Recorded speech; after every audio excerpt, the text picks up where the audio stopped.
Čaute priatelia investori, nie je to ani týždeň, čo som ženatý a už pre vás točím prvé video. Dal som do toho ako vždy kopec času a skutočne si cením tých z vás, ktorí mi na YouTube nechávate pod týmito videami like. Je to brutál, každý deň makáme s manželkou na dokončení bytu na prenájom, dočasne bývame každý u svojich rodičov a okrem vybavovačiek a bytu prakticky nemáme žiaden voľný čas. Kamaráti ma volajú hrať hokej, na zábavy, cvičiť, ale priority mi proste nedovolia prispôsobiť svoj čas voľnočasovým aktivitám. Aj napriek tomu, ako nudne toto obdobie môjho života možno pôsobí, tu pre vás toto video točím dnes o, čo je, 6 ráno. Takže ja verím, že si to ceníte a keď ne, tak mi aspoň napíšte dolu do komentára, v čom by ste to chceli zlepšiť. Dnes si okrem toho, čo som tento týždeň nakupoval, čo vy, ktorí ste na Discorde už viete, prebehneme aj ako momentálne premýšľam pri mojom portfóliu. Keď sa pozrieme na tento volatilný trh, tak technologický sektor skáče hore-dole a pri 130 000 portfóliu, kde mám techu celkom slušnú porciu, to lieta hore-dole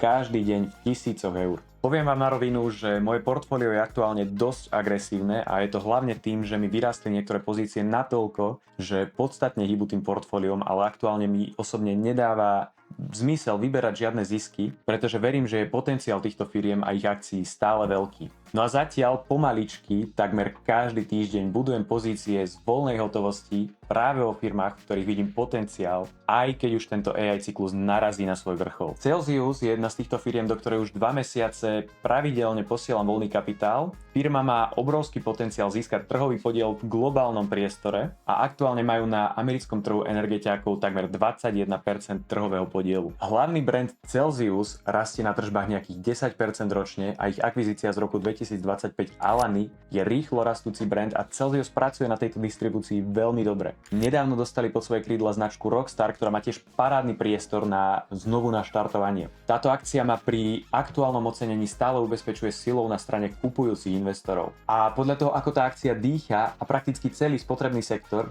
síce len keď má AI sektor zlý deň, to mi ale na druhej strane nemá prečo vadiť, keďže držím AMD ako moju najväčšiu pozíciu v portfóliu. No a keď sa začne tento AI pozitívny sentiment pomaličky ukludňovať, verím, že sa bude kapitál prelievať vo veľkej miere práve týmto smerom. Okrem firiem zo spotrebného sektora ako Nike, Elf Beauty alebo tento Celsius, pomaly budujem pozície vo sfére softvéru, kde sú firmy s veľmi dobre predvídateľnými tržbami, pri ktorých verím, že ich AI určite nenahradí. A to sú firmy ako Microsoft, ktorý som naposledy kupoval, pozriem sa, pri cene pod $350, Salesforce som naposledy kupoval pod $150, Adobe za 218 a ServiceNow za $87. Ako dobre viete, sústredím sa v mojom portfóliu na diverzifikáciu hlavne z hľadiska rastových, hodnotových a dividendových firiem. Nike považujem za hodnotovo-dividendovú firmu, je to už obrovská známa značka a ešte mi aj každý kvartál posiela dividendu, čiže časť ich zisku, čo je pre mňa prílev extra hotovosti do portfólia, z ktorej môžem ďalej investovať. Elf je rastovka, ktorá rastie viac než 20% tempom na tržbách už desiatky kvartálov po sebe a je za mňa aj na týchto úrovniach okolo $80 stále podhodnotená. Celsius je rovnako rastovka, o tej sme si už prakticky hovorili.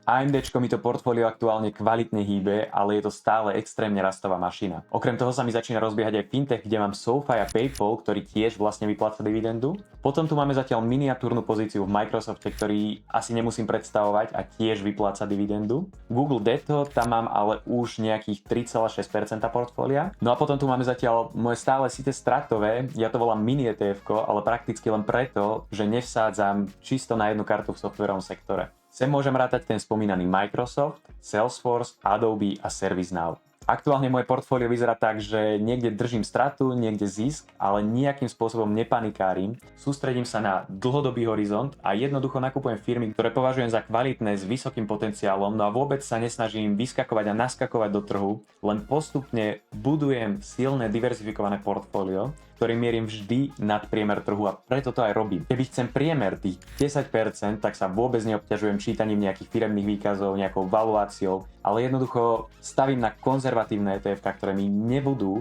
robiť niekoľko tisícové denné pohyby hore-dole. Každý by si mal prispôsobiť volatilitu vo svojom portfóliu tak, aby nemal to nutkanie robiť nejaké zbrklé rozhodnutia a nesetapoval si tento traderský mindset. Trading a časovanie trhu je lotéria, neoplatí sa to robiť ani štatisticky.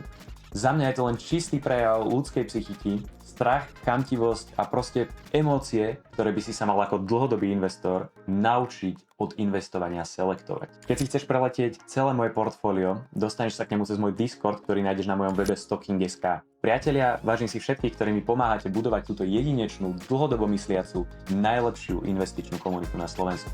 Myslíte dlhodobo a budujte portfólio, ktoré vám bude zarábať aj o 10 rokov a stále viac, nielen o mesiac. Užívajte víkend, čaute.